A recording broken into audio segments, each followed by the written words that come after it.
Good morning. Today நம்ம பார்க்க போற topic directory structure in operating system. Directory அப்படிங்கிறது என்ன அப்படின்னா collection of node containing information about all file. நம்ம எந்த ஒரு ஃபைலை ஆர்கனைஸ் பண்ணனாலும் மேனேஜ் பண்ணனாலும் ஒரு டைரக்டரியில் வச்சு நம்ம என்ன பண்ணிக்கலாம்னா மேனேஜ் பண்ணிக்கலாம். நம்ம எதுக்காக டைரக்டரி ஸ்ட்ரக்சர் யூஸ் பண்ணுறோம் அப்படின்னா ஃபைலை ஆர்கனைஸ் பண்ணுறது, சிஸ்டமேட்டிக்காக ஆர்கனைஸ் பண்ணிக்கலாம். அதே மாதிரி மல்டிபிள் யூசர் ஃபைலை ஸ்டோர் பண்ணுறதுக்கு யூஸ் பண்ணிக்கலாம். ஃபைல் சர்ச்சிங் வந்து ஈஸியாக இருக்கும். செக்யூரிட்டி அண்ட் ஆக்சஸ் கண்ட்ரோலுக்காக யூஸ் பண்ணுறோம். தென் ஃபைல் ஷேரிங்கை சப்போர்ட் பண்ணுறதுக்கு டைரக்டரி ஸ்ட்ரக்சர் வந்து யூஸ் பண்ணுறோம். இந்த டைரக்டரியோட ஆப்ரேஷன் என்ன அப்படின்னா search for a file, create a file, delete a file, list a directory, rename a file, traverse the file system. In types of directory, single level directory, two level directory, tree structure or hierarchical structure, acyclic graph structure, general graph directory structure.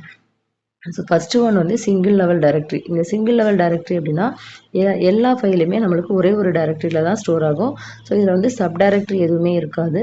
இதோட main advantage என்னென்னா சிம்பிளாக இருக்கும், implement பண்ணுறது ரொம்ப easy. So it is suitable for single user system. இதோட main drawback என்ன அப்படின்னா நம்மளுக்கு naming problem and grouping problem வரும். எப்படி அப்படின்னா இப்போ நான் எல்லா ஃபைலுமே ஒரே டைரக்டரியில் போய் ஸ்டோர் ஆகும்போது கண்டிப்பாக அந்த ஃபைல் நேம் வந்து நம்ம யூனிக்காக தான் கொடுக்கணும். இல்லை அப்படின்னா நம்மளுக்கு நேமிங் ப்ராப்ளம் வரும். அதே மாதிரி ஃபைல்ஸ் நிறையா இருக்கும்போது நம்மளுக்கு ஆர்கனைஸ் பண்ணுறது கொஞ்சம் டிஃபிகல்ட்டாக இருக்கும். மல்டிபிள் யூசருக்கு இது வந்து சூட் ஆகாது. தென் டூ லெவல் டைரக்டரி அப்படிங்கிறது ஒவ்வொரு யூசருக்கும் செப்பரேட்டாக ஒரு டைரக்டரி இருக்கும். ஸோ மாஸ்டர் டைரக்டரி ரூட் டைரக்டரியாகவும் யூசர் டைரக்டரி வந்து ஒவ்வொரு யூசருக்குன்னு சொல்லிட்டு இருக்கும். ஸோ இதோட அட்வான்டேஜ் வந்து டிஃப்ரெண்ட் யூசர் வந்து சேம் ஃபைல் நேம் வந்து கிரியேட் பண்ணிக்கலாம். ஸோ ஆர்கனைசேஷன் பெட்டராக இருக்கும். அண்ட் சர்ச்சிங்கும் நம்மளுக்கு ஃபாஸ்டராக இருக்கும். இதோட டிஸ்அட்வான்டேஜ் வந்து ஃபைல் ஷேரிங் வந்து ரொம்ப டிஃபிகல்ட்டாக இருக்கும். ஸோ இதுலேயும் நம்மளுக்கு என்னென்னா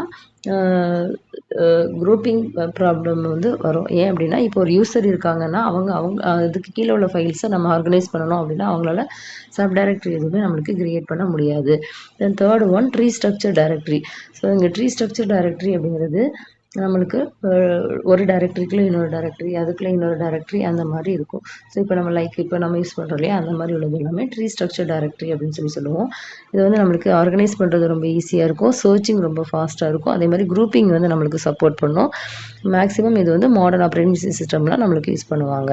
ஸோ இதோட டிஸ்அட்வான்டேஜ் என்ன அப்படின்னா சிங்கிள் லெவல் டைரக்டரி கூட கம்பேர் பண்ணும்போது இது கொஞ்சம் காம்ப்ளெக்ஸாக இருக்கும். அதே மாதிரி ஃபைல் டெப்த் வந்து ரொம்ப இன்க்ரீஸ் ஆகும்போது நம்ம ஏதோ ஒரு ஃபைலை நம்ம சர்ச் பண்ணுறோம் அப்படின்னா அது கொஞ்சம் காம்ப்ளெக்ஸாக இருக்கும். Then next one acyclic graph directory structure. acyclic graph directory structure அப்படின்னா இப்போ வந்து ஃபைல் அல்ல டைரக்டரி வந்து ஒரு டேட்டாஸ் வந்து நம்ம என்ன பண்ணிக்கலாம்னா ஷேர் பண்ணிக்கலாம். யூஸிங் லிங்கோ இல்லை வேறு எது மூலமாகவும் நம்ம டேட்டா வந்து என்ன பண்ணிக்கலாம்னா ஷேர் பண்ணிக்கலாம். இதோட மெயின் ட்ராபேக் என்ன அப்படின்னா இப்போ நம்ம அந்த ஒரு ஃபைல் நம்ம ஷேரிங் ஃபைல் எதுவும் டெலீட் பண்ணும்போது அந்த ரெஃபரன்ஸ் எங்கெங்கே இருக்கோ அது எல்லாத்தையுமே நம்ம பெர்மனெண்ட்டாக டெலீட் பண்ணுற மாதிரி இருக்கும். Then next one general graph directory structure. இந்த ஜென்ரல் கிராஃப் டைரக்டரி ஸ்ட்ரக்சரில் வந்து இதில் நம்மளுக்கு டைரக்டரி வந்து நம்மளுக்கு சைக்கிள்ஸ் மாதிரி இருக்கும். எப்படி அப்படின்னா இப்போ மித்த ஃபைலில் வந்து ஒரு டைரக்டரியிலேருந்து இன்னொரு டைரக்டரி, அதுலேருந்து இன்னொரு டைரக்டரி போகும்போது இது என்ன ஆகும்னா சப் டைரக்டரியிலேருந்து நம்மளுக்கு லிங்க் வந்து மெயின் டைரக்டரிக்கு போகும்போது இது ஒரு லூப் மாதிரி நம்மளுக்கு ஃபார்ம் ஆகும்.